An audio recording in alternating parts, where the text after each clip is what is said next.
Every time we think something's going to kill something else in the industry, oh, video is going to kill content. Mobile phones are going to kill people using their computers for shopping. Like every time that we think something new is going to completely wipe out everything else, it doesn't. You're listening to the Affiliate Marketing Podcast, powered by Advertise, ultimate destination for affiliate program news, insights, growth opportunities, partnerships, and affiliate program strategy. Welcome back to this week's Affiliate Marketing Podcast. And joining me this week is none other than Trisha Meyer, who is a longtime publisher, and some of you will know her as a member of the Performance Marketing Association in the US. Trisha, it's an absolute pleasure to have you on the podcast with me this week. And tell our listeners a little bit about who you are, how you got into the affiliate marketing industry, and how you landed up at the PMA. Thank you so much. So I started as an attorney. So much to my mom's chagrin, I left being an attorney to be an affiliate marketer when I realized that being an affiliate marketer could actually make more money than being an attorney. So I started off doing online legal publishing, which then led me into affiliate marketing. And then I have been a publisher for a little over 20 years. I started with a mom blog, like all of us did in the early 2000s. And they transitioned into owning a cashback site. And now I'm the owner and co-owner of a couple of different niche blogs. So that kind of got me involved in the PMA and then brought me to my current position, which, while still a publisher, also the executive director of the PMA. Which is just phenomenal because the PMA does a lot of cool work and we're going to get into some of that stuff. But the reason why I've invited you onto the podcast this week is because I had the privilege of being in Las Vegas at the Affiliate Summit West event and seeing you finally get the recognition that you deserve as the Pinnacle Award winner at their recent awards. First of all, I want to give you a massive shout out because I know firsthand just how hard you have worked to help build this industry over the last 2 decades, but also to give you the congratulations that you deserve on winning that award. You were up against some amazing people, myself included, and I really am pleased that you won this award. And I immediately wanted to get you onto the mic to actually give you that sounding board, to actually give you the credits that you deserve and the kudos that you deserve, but also to really listen to your story for the last 2 decades and how you led up to that point to be the Pinnacle Award winner this year. So when you announced as the award winner, which I know a lot of people in the room were, it was like tenterhooks, like we were all looking at that stage going, who's going to win? What did that recognition actually mean to you personally? It was truly shocking to me. I think I was so surprised that for a minute they thought that maybe I'd left the room because I didn't get up and go to the stage. Everybody kept waiting, and Jane Mayberry kept looking at me going, stand up, it's you. And so I did go up and get this beautiful little pinnacle. For me, honestly, like, I started in the industry by going to Affiliate Summit. Like, aside from doing a little bit of trace routes to find affiliate marketing in general and joining a couple of programs, I wasn't really making money until I went to Affiliate Summit and started networking and meeting all of the people there. And when I started going, they were having the Pinnacle Awards. And one by one, I was watching my friends and colleagues get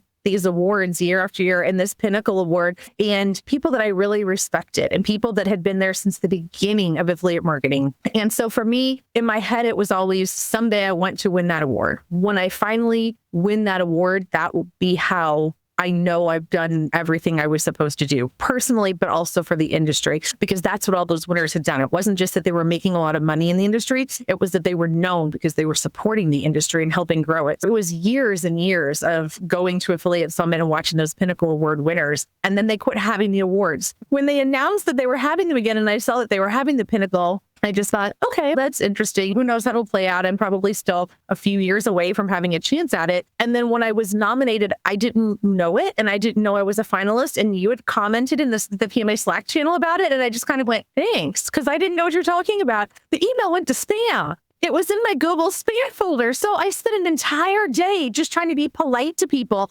having no idea what they were talking about. Until finally I said to Charlie Calabrese, what are you even saying? What are all these people talking about? And he sent me like the link to it. And I was flabbergasted. Like when I saw who I was up against, I thought, okay, whatever. If I don't win, like, this is still a big deal. So well deserved. It really is. And I'm so happy that all the work that you put in the background. And as I said, I have experienced it firsthand because I have had a very small stint on the board at the PMA a couple of years back. And I just am really so chuffed for you because it's really well deserved. So I'm really happy that you've managed to reach the pinnacle of your career, which is something that you had been looking at others doing for many years beforehand. So you've been serving this industry for years, okay? And the work that you do at the PMA, or for those of you that don't know, the Performance Marketing Association, which is based out in the US. Can you share what initially drew you to take on that leadership role and what you've been most focused on during your tenure? So I started at the bottom. I was part of the early working groups, the councils that were starting to put together the organization, the governance and things like that, while all the industry leaders were the ones that were board members and council chairs and things like that. So I started at the bottom. I spent a lot of time on councils, years on councils, and then I was eventually elected to the board, became the secretary of the board.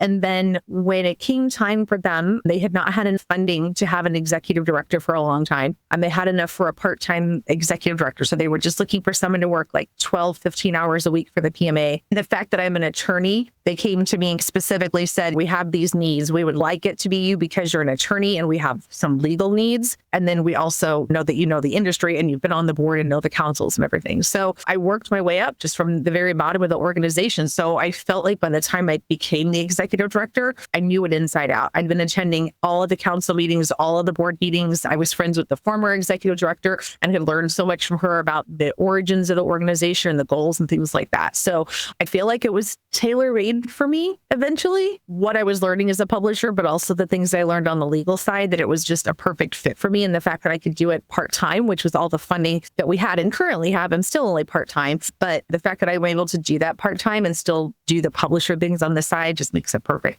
I actually want to say that you say you do things part-time, but I know that you do way more than part-time hours because I see what gets delivered. And having sat on two of the boards, I really feel like there's a lot of work that goes into actually bringing best practices forward and helping the community that is this industry level up and actually take conversations forward in a really practical and supportive manner. Apart from being a pinnacle in the industry yourself and having built a successful publishing business, you're now giving back to the community that's coming up behind. And I know that you do a lot of mentorship as well. You spend a lot of time talking to people at events. I've seen you, and I've literally seen you do that. I know I'm starting to sound a bit like a fangirl, but what are some of the biggest wins or initiatives that you've been able to champion through your work with the PMA? What are some of the things that you've actually, over the last couple of decades, been able to spearhead, change, and or influence? So probably the biggest is the industry study. And that's because it takes a lot of cooperation and a lot of money. The industry study that we do is taking actual data from the major networks and having all of that data put together and analysis done on it. And it's really difficult and a lot more difficult than anybody would anticipate. You're talking about having to go through the legal teams of all of these networks, having to have these secured servers, the amount of money that it takes to contract with a company that can do those things, that can sign off on all that, the insurance and all of that kind of stuff. And then the coordination between networks, even trying to get people to agree on something like, what do we call a newer returning customer? No one agrees on what that is. Yeah, that's the most difficult thing about this industry is that best practices are different in different countries. Legal terms are different in different countries because of the regulation changes. And so there is no one standard size fits all place where people can go and get information. They are literally always, the PMA does a really good job in the US, the APMA does a really good job in the UK. There's distributing bodies that are around in Germany and some of the other places in Europe. But there is no one single source of truth for the affiliate industry. And that's what makes it quite difficult to keep abreast of what's changing. Yeah. So even to get all of that confidential data from these companies, some of them that have holding companies with really strict rules on sharing of data that could impact their finances if that were to get out. So being able to get all of that data, put it together, and then come up with these numbers that show how big affiliate marketing is in the United States. And more important to me this year, to show that affiliate marketing is outpacing e-commerce. So it's really easy to say, oh, everybody's shopping online more, so that's why there's more money in affiliate marketing. No, that's not the case. We're outpacing e-commerce. And we need to be able to prove to the broader market that we're doing these things. So to be able to have these independent studies that we're doing, and then to give these numbers to everyone else, back to the networks, to the agencies, to everybody, to go out to the brands and the publishers and say, this is what you're leaving on the table if you're not working in affiliate marketing. This is an independent agency that has commissioned this study. This is not our study. This is not our commission. This is an independent agency. I think that helps just give credibility to the entire industry and is helping us to grow because we're able to, everybody is allowed to take those numbers. We give that report out freely to everyone and say, take the report, and help grow the industry with that. What are some of the big aha moments that you've had in releasing these studies, either past and or I don't know if you've seen the numbers for the next one that's coming out shortly or imminently. What are some of the big aha moments that you've had when you've looked at these numbers year on year? Because obviously you're seeing the progression year on year, and you have done for a couple of decades now. What has it actually made you realize about working in this industry? Because still today, I don't know about you, but on my side of the pond, people will still say, what is it that you actually do? I don't know what affiliate marketing is. And then you look at these numbers and you see how we're outpacing e-commerce as an industry. And you just go how do people not know about it? I think the quick diversification and the changes, the fact that we can do a survey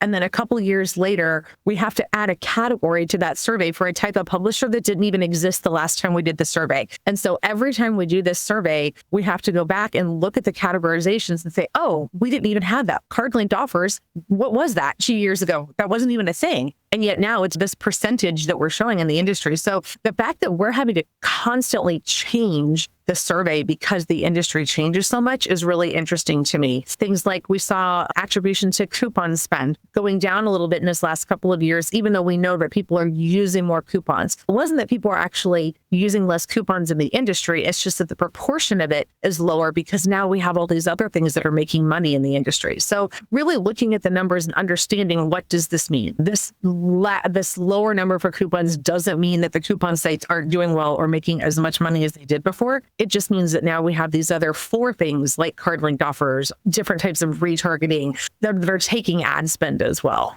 And that's actually quite interesting to see the trends as well. So it might be interesting, and I'm just making a suggestion here but on the back of what you told me, but it might be interesting to actually look at the last 5 years and do an analysis of what's changed in each of those surveys and publish that as well, because it might just be quite interesting to look at from then till now what has changed, because we are getting into a more fractious environment online with agentic AI now coming in, zero click being a big conversation point for this year. And it really does impact what the strategy is behind affiliate programs as well. And I think it's important for affiliate managers not only to look at what's happening today, but to look at what's changed in the past that's led us to today. Because understanding the history of where we've come from helps you to understand the future of where we might be.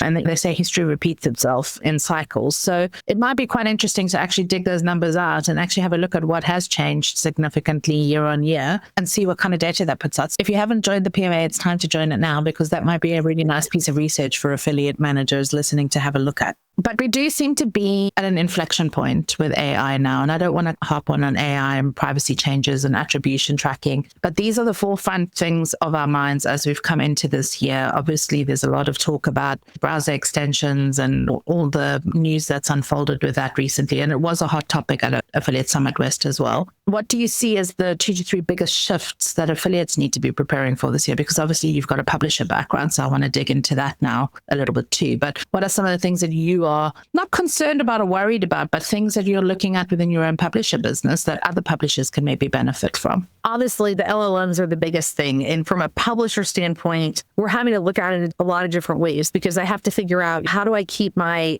SEO rankings, but also write my content in such a way that it's showing up in the LLMs too? But then, am I getting anything out of that? Am I going to be rewarded by these brands? And that's the thing that, and so now I'm really curious into watching a lot of these webinars, and one that the PMA is having reports that are coming out about how brands are using different products to try to figure out what the publisher impact on the LLMs are. And then are they going to reward the publishers? Because the only reason it makes any sense for the publishers to write for the LLMs and anywhere it's even optimized for them is if we're going to get something out of it. And then conversely, what if they're not willing to? Very selfishly, if I've written about a brand and they show up in the LLM and they're getting all kinds of traffic from that with the new ChatGPT now testing ads, if the brand has this great review that they've scraped from me and it's in the LLM, and then they put their ad at the bottom and they're just getting all that direct traffic through that ad and I'm getting nothing for it, do I need to change my content? Do I need to write about their competitor in that post instead and prove to them, listen, I do have value. You need to value what I'm writing, because I can just as easily change that post to write about one of your competitors. And then you're not going to get all that LLM traffic anymore. So publishers need to understand their worth. We're not nothing in all of this. It's going to be harder to prove our worth. We're going to potentially have to use more tools because we're going to have to be able to show, for example, on one of my sites, we're starting to track the customer journey on our site. So for every person that comes to our site, for every click that comes in, we're tracking through IP address, their cookies, everything that we can, their journey, so that we can go back to the brand and say, listen, this is traffic that came to us from the LLMs. These are the people that came to our site that were not looking for your brand, but we converted them to your brand. So we as publishers are going to have to do a really good job of advocating on behalf of ourselves. And as the PMA, we're going to have to show the publishers how they can do that. Because of course the big publishers can. Of course the major media houses can do that themselves. They already have all of that data and they always have. That's not everybody. That's 10, 20% of publishers. There's another 80, 90% of us out there that are small to medium sized that are going to need the resources to figure out how to do this. So I think it's going to be a year of leveling up. And there's three key things that you just said there. One, it's going to be for publishers that are in this for the long term, i.e. they're not just building a site that they want to flip in 6 months' time. They're going to need to start investing in data tools. So if there's tools out there that are helping publishers to really track user journeys, link up analytics with actual stats, now's the time to start doubling down and investing in tools for your publisher business. The second thing, and probably the most important thing, is understand your worth. Where do you fit within the customer buyer journey? What is your customer audience? And are you going to start getting a little bit more serious about actually understanding your customer, which means implementing CMSs, understanding what customers are actually resonating with, and not just looking at pushing traffic from one site to another, because that's not going to be enough. And then the third thing, which I think is a result of the first two, is understanding your worth. What are you going to be asking for in terms of pricing as a publisher? Because there are already tracking solutions that are looking at commissionable circumstances based on impressions, so based on actually being seen and visible, and not just on click. And understanding what value add your publishing site or platform or however you're promoting fits within that customer journey is very important. And I think the big thing for affiliate managers to take from that is you don't hold all the cards anymore. You don't get to dictate how publishers promote you, because as you said, it's very easy for you to turn a piece of content into somebody's competitor, and that if it means you're going to get paid. And ultimately, that is what this relationship is. It's about bringing partners and publishers together to actually drive customer funnel and actually drive the customer further down the sales purchase journey. Now, that's not going to be a blanket approach for every single industry. For e-commerce, yes, it makes a big difference. For B2B SaaS, probably no, because there's still very much lead gen and there's a sales process. So thinking about where do you fit within the funnel and the consumer behavior and search journey is probably one of the most important things that you need to do as a publisher this year, because once you understand where your value add is, everything else can get licked after that. And I see people panic, and I'm glad that you're not panicking, but I know you've been through multiple iterations of the internet already. And that comes back to that point of when you understand the history of where we've come from and all the challenges that we've had to overcome, it becomes easy to start predicting this is perhaps where it could go in the future. And I see a lot of what you do at the PMA is addressing this kind of talk, because it is dampening down the hype, bringing out the reality, talking to industry experts and bringing them together to actually discuss what the future could look like. Because the truth is, none of us know at this point. And we're all just thumb sucking in the wind going, I think this is going to happen, or I think that's going to happen. But right now, we're all flying by the seat of our pants and we're building our planes at the same time. Let's talk about the next 12 to 24 months, because that's probably the most that people can really get their heads wrapped around it and start thinking about. Where should we be embracing AI and automation? And from all the talks that you've had with many industry people that you get to speak to on the PMA side, where should we be being cautious from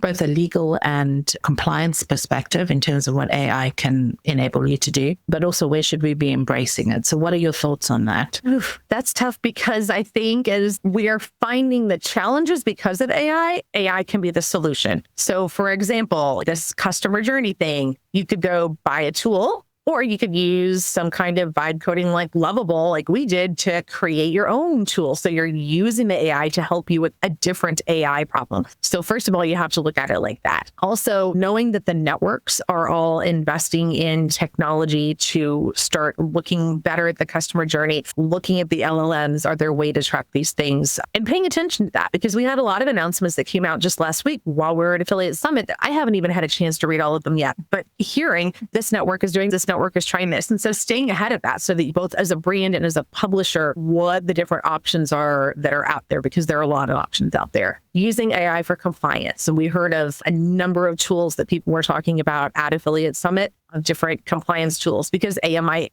get more difficult now because we don't know what the LLMs are picking up. But we don't know what Google's going to do, honestly. And we all right now live and die by Google, most of us. And are the AI overviews going to continue to have citations? Are the citations going to be included in Gemini? We've seen them testing everything from citations in every paragraph in Gemini to no citations at all. We've seen them putting a YouTube video at the end of every question that's asked. We've seen them remove those YouTube videos. So we don't really know what they're going to do. So your best bet is paying attention to all of the different possibilities, which means, okay, we know that they might be pulling from YouTube, which means as a publisher, you need to be out there making more YouTube videos. As a brand, you need to make sure that you're getting into those videos, because that's going to fit into the picture somehow, whether the content is being pulled from those videos into the LLMs or whether the videos themselves are going to be featured in there. We don't know. Are people going to shift to using Gemini instead of just the AI overviews? We know so many people that are still using Google for search, but they are using those AI overviews to some extent. So what part is that going to play? I think being prepared for a lot of different things that could happen. We all thought ChatGPT was like the thing in the last year or two. And now we're seeing ChatGPT installs and use going down, Gemini going up, which is to be expected. Google owns so much data. Google owns us for the most part. So of course, they're going to find ways to push us into using Gemini more. It kind of remains to be seen what happens with all that. Yeah, ChatGPT is starting to add ads. And that was a big pop last week of, oh no, what are we going to do about this? But if everyone starts migrating away, Ask Jeeves, AOL, all of these things that were like everything back in the early industry days that like, gone. Yeah, so ChatGPT could very well be one of those things. So everybody freaking out about, oh no, they're adding ads. What's this going to be for publishers? We don't even know if people are going to use it in a year. There's just really no telling still at this point. That's a very important point, because we do panic when we hear hype. And we try and swap our entire strategies to get in on that early wave. Because really, there's only two ways to be successful in marketing. It's first or cheap, or fast, one of the three ways that they commonly say. But at this point, I think it's very important to go back to the data, to actually just slow the pace down, go, yeah, there's a lot of things that are changing. There's a lot of things that's moving away from what the traditional norms were. But just go back to your data and make sure that you're not moving too soon or too late after the data has told you the story. So yes, Google traffic has dropped, but other channels have increased. So your customer is still there. Your customer hasn't left just because the one channel has dropped. So should you be diversifying your partner mix right now, or maybe adding additional partners, or maybe looking for partners that can do paid ads on ChatGPT, for example, and just adding to the string of what you've got instead of canceling stuff and shifting budget prematurely. The thing that you touched on there is that this is a year of self-education, which means that I want to see a lot more affiliate managers reading newsletters, downloading podcasts, listening to webinars, signing up for trainings, getting into communities and talking, going to events. I think this is a year where you double down and you spend a little bit more budget on your own self-education, because there is no best practice yet. And one of the big things that I'm concerned about is who and when the industry bodies decide, what is plagiarism, what can be regurgitated, how is content going to be protected. That story hasn't unfolded yet. So we need to be a little bit watchful in terms of how far we push the needle on this. And I think some people are pushing the needle pretty far, but also just keep abreast of all the things that are changing, because the law doesn't happen overnight. There's like incidences and precedents and discussion points and inflection points, and slowly it starts to amend. But one thing I am clear on, and this is something that I want to put to you at the PMA as well, is when do terms and conditions in programs need to change? Should we be putting best practice guidelines in place now already of how we want our publishers to be using AI to promote our brands? Just the same as how we've done with influencers and social media content creators, where we've had to have brand guidelines and really strict rules that enable them to promote us ethically and within best practice guidelines. So do you think we're at that point yet? We're finalizing our retailer council, which has a lot of different retailers. It's led by Fanatics. It has eBay, Tailored Brands, The Motley Fool, a lot of different brands on it. They're finalizing an update to our retailer agreement guide, and they're an entire section in there just on AI, which is the extent to which do you allow brands to use AI to generate the content if they're in your program? Is it considered plagiarism if they're using AI to write the content, knowing that it might be pulled from another publisher's review or something like that? So we're definitely encouraging through that guide and just in general in the PMA for that to be something that affiliate managers are putting specifically into their terms and conditions now. Because you can't kick a publisher out if they do something like that, if you haven't already explained it to them. You have a lot of time or reversing commissions if you find out that they were doing that, they were basically stealing another publisher's content and just using AI to rewrite it. Do they need to disclose if something is written by AI if they're in your program? And that's a brand safety thing. That's something that the managers really have to talk about with their brand teams, because it's a brand safety issue. If the brand is a brand that says we're not using AI in our marketing, but then you've got your affiliate out there generating images and blog posts and photos that are all affiliates of that brand, all of a sudden the brand is not being genuine either. So I think that's a conversation that has to be had with the brand teams. Yeah, for sure. And there's nothing stopping a publisher from actually having those conversations with an affiliate manager without the affiliate manager starting the conversation either. It's a two-way street. Like you can either start it with your publishers or your publishers could be starting it with you. So it's time to actually get a stance on it and put some kind of clear guidelines in place. Okay, so are there any specific projects or initiatives that you want to shout out about and tell people about to maybe get them to sign up to the PMA and be more involved in the community and the membership? So we are starting an AI council whose sole responsibility will just be everything that's touching AI and affiliate marketing. And we started an influencer council last year, and they've been doing a really good job of trying to figure out what's new in influencer and what they're seeing coming up in this year. AI council will be doing the same, looking at it from both sides of it. As publishers, as brands, what do we need to be doing to stay ahead of these LLMs for word of publishers? But also the other side, what are the technologies that are out there that are AI that will help publishers to build a CMS on the back end to track the customer journey, that will help the brand to be able to track for disclosures and compliance, things like that. So the two prongs of AI. I also think a big part of the PMA in the past has been that we've been traditional e-commerce. Most of the way that we were built, a lot of our initiatives have been. And so this year we already have lined up, we had affiliate B2B webinar that's going to be coming up, including influencer B2B, because that's a really new hot topic. We're going to be doing a fintech webinar, understanding that's a whole part of the industry that's huge that we just haven't done any or enough with, really. So we're trying to go outside what I consider to be our PMA comfort zone into some of those areas where we know that we have members that really have a lot of experience and that they're willing to teach others.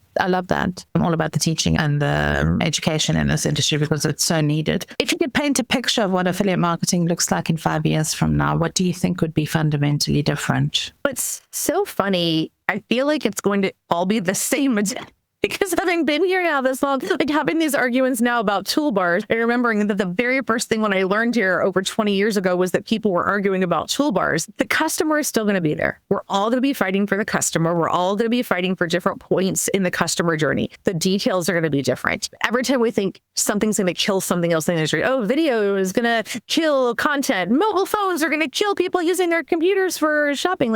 Every time that we think something new is going to completely wipe out everything else, it doesn't. So AI is going to come in and it's going to change things, and it's going to change the way we track. But we didn't contemplate paying influencers hybrid rates of flat rates and commissions, fees, and codes. We didn't contemplate that happening, but we found a way to make it work. So obviously, AI is going to make things different. But even just looking we talked about before about the differences in publisher types, as we've done this survey the last 6 years, there's going to be some really cool publisher types out there. People are going to find ways to use the technologies. They're going to find ways to meet people where they're consuming media. So they're going to find better ways to meet them, whether they're watching long form movies on TikTok in short bursts now. They're going to find ways to meet them there. They're going to find ways. So I think we're going to see the zero click is going to be a big thing that we're going to have to deal with. That's going to mean changes, but that's also in a way more of the same. When we're talking about how does a publisher influence an LLM, we're using the word influence, which takes us to influencer, which is then back to just the tenancy fees of the early days of big publishers that were just asking for the flat rate fees. But you only get to see that when you've been in the industry as long as what you have. when you're 5 years in, this is all, I'm still trying to figure it out. So it's good to have people like you on the podcast where you can remove the hype and go, yeah, there's a lot of things that are changing, but it's going to be okay. There's already an initiative happening, the I think it's called Open Attribution, being led by Alex Springer. So there is already a kind of like a membership happening, a free membership for anybody to join, where this conversation is being picked up and actually discussed. Yeah, we'll put a link to all of these things so you guys can read more about it. But just in closing, because we're coming to the end of our time with you, and I'm very appreciative of the fact that you've come on this week, looking back at everything that's led to this Pinnacle Award moment for you, the relationships you've built, the challenges you've overcome, the impact that you have definitely made to the industry, what are you most proud of? It's hard to answer this one without crying. I think the fact that I was able to do it all without sacrificing myself.